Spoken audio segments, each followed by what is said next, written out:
January 1, 2022, nang mabigyan sa kauna-unahang pagkakataon ang ating kababayan na si Mark Magnifico Magsayo upang mapalaban sa isang pandaigdigang titulo. Dito nga po ay nakasagupa niya ang isa sa mga hari ng 126-pound division, WBC Featherweight Champion na si Gary Russell Jr., isang Amerikano.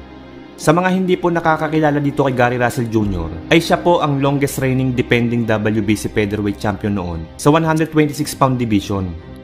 Hindi po basta-basta ang kalibre ng fighter na ito mga brad. Dahil bago pa man ito maging isang professional boxer, ay may maganda at napakalawak na itong karanasan pagdating sa amateur.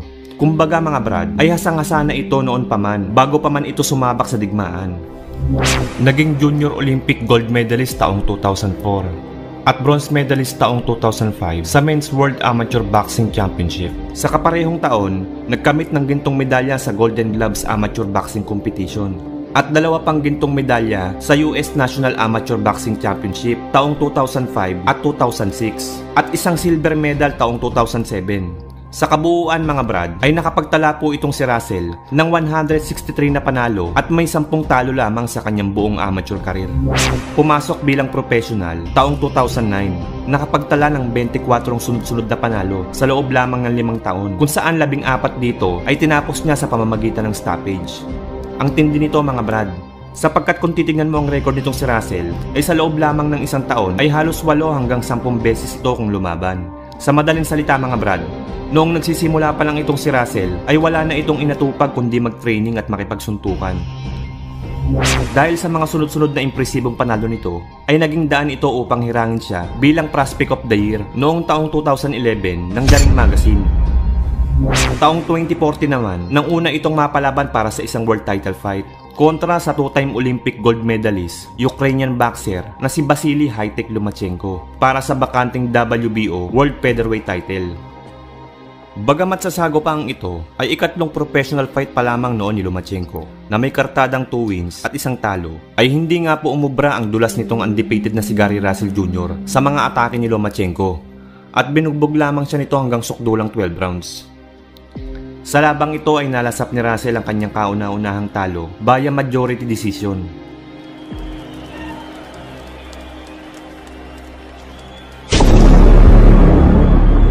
Bagamat nabigo sa kanyang unang world title, ay agad naman itong nakabangon at nakabawi sa pagkatalo. March 28, 2015 ay muli itong nabigyan ng pagkakataon para mapalaban para sa isang world title fight. Dito ay nakaharap niya ang veteranong kampyon na si Johnny Gonzalez na nooy may hawak ng WBC World Featherweight title. Sa round 3 ay unang bumagsak si Gonzalez matapos tamaan ng isang right hook.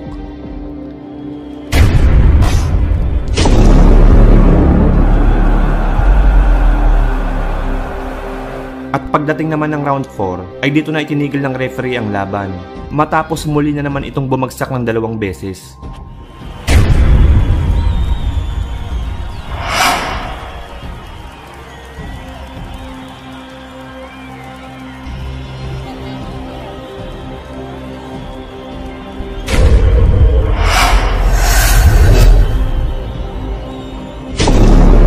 Nito ang WBC title via technical knockout sa round 4. Matapos masungkit ang WBC title, ay una niya itong didepensahan kay Patrick Hyland noong taong 2016 kung saan tinapos niya ito via technical knockout sa loob lamang ng 2 round.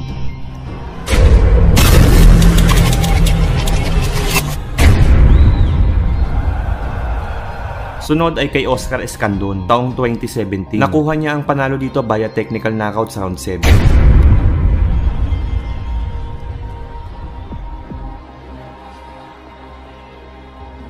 Ikatlo ay sa undefeated na si Joseph Diaz noong 2018. Dito ay muli niyang nadepensahan ang kanyang titulo via unanimous decision.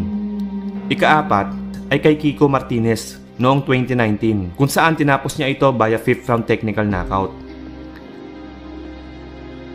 At ang huli ay kay Tugsog Niambayar na tinalo niya via decision.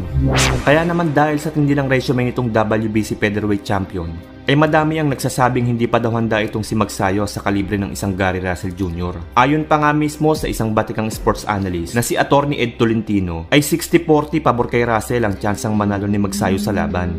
Well, as a boxing analyst, siyempre, you will go for Gary Russell. Pero I'm still hoping for the underdog Mark Magsayo to pull off a miracle.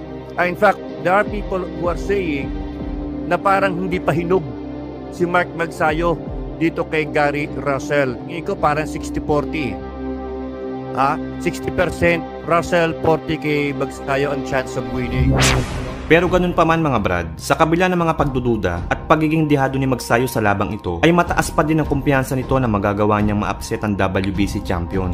Dumagdag pa sa motibasyon nito nang mismo ang ating pambansang kamao Manny Pacquiao ay nagbigay ng pagsuporta sa kanya bago ang laban. Kumusta ka dyan?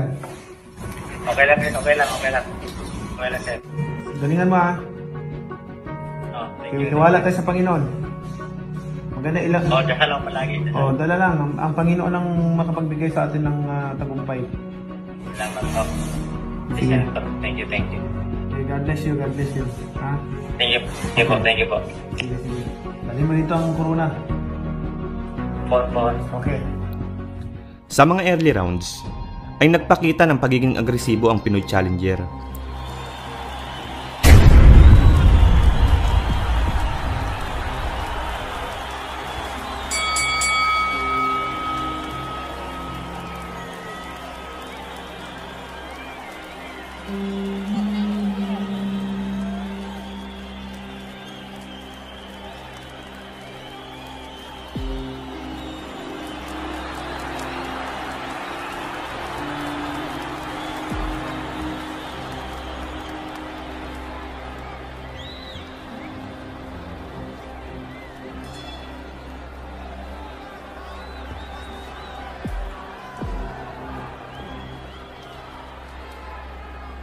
Pagdating ng ika-4 na round, ay nagkaroon ng shoulder injury si Russell matapos itong magbato ng isang counter right hook.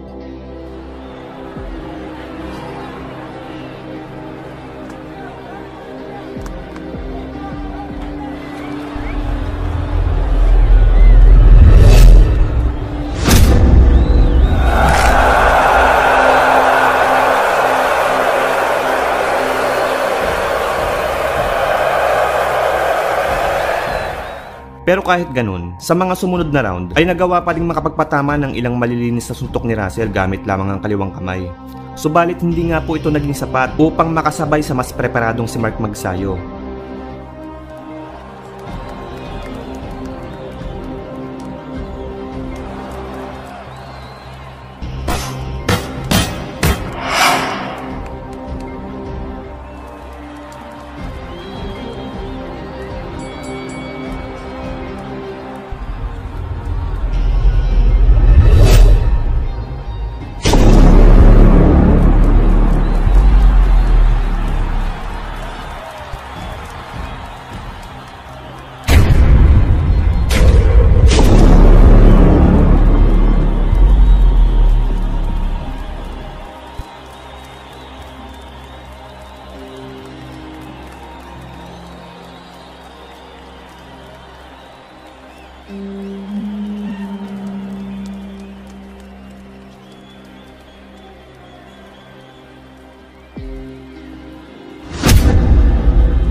Sa huli ay nakuha ni Magsayo ang panalo via majority decision.